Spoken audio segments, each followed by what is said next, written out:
make sure that the RIP the DMZ router will be exchanging the routes with the FTD. And we need to make sure that these routes should be advertised to the FTD based on the RIP. And additionally, from the FTD, it has to advertise this interface, and also it has to generate the default route to make sure that this is coming back. Redistribution is something we'll do it separately. We'll just do these two things. Later on, what we'll do, we'll enable OSPF to RIP redistribution, RIP to OSPF redistribution. That's something we can do it later on in a separate section again. As of now, we just want the RIP to run. So we'll go back to the router 3 first. We'll configure the RIP on the router 3, where I'm going to advertise the networks based on the basic routing. We'll simply advertise the 10 dot network. That will be good enough because all are 10 dot networks. So everything will be advertised. And we'll go back to my FTD here. As here, we can go to the device and the device management. And from here, we'll go to the FTD, which is our FTD here. As you can see, the interfaces we already have. We go to the routing, and under the routing section, we'll select the protocol RIP, which I want to enable.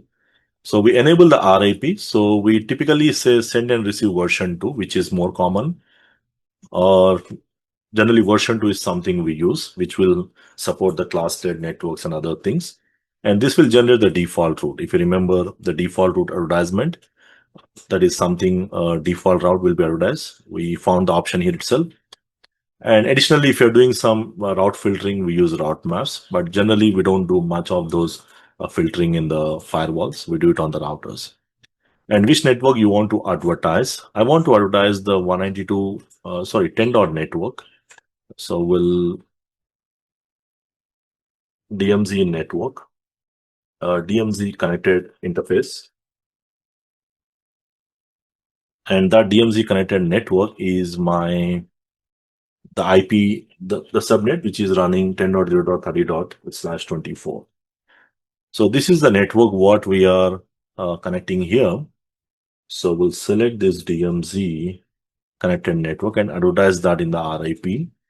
That's it. We don't have too many options are not available because RIP is something not widely used. But if you are running a basic routing without any other options, you can do it. Additionally, if you want to redistribute, we'll come back to this. The passive interface options like disabling the like you don't want to send the RIP updates on the LAN interface, you can add that. This is to disable sending any updates. Mostly the advanced options we can add it here. So as of now, we'll just keep it. This is not required, not mandatory, so we can just leave it because we are not advertising the interface. So now in my case, the passive interface is something I also recommend you to enable. In case if you are advertising a 10 dot network, maybe you don't want to advertise RIP on this network, so we can add the passive here. We are just leaving this option. Click on save. Validating the configurations and most likely the deploy option, which is going to deploy. I'm going to deploy, select the FTD1, which is something we have set, and make a notes. You can add the notes and you can simply click on deploy. Now, as you can see, the deployment process is going on. So what I should expect is, in terms of verification, I should expect the RIP routes. When I say show route RIP, I think I should be able to see the RIP routes. And additionally, on the router 3, I should expect the default route will be coming in the RIP, right? Because the router 3, we don't have the neighborship options to verify. But what I should expect is when I say show IP route RIP on the router side, I'm expecting the default route to be advertised.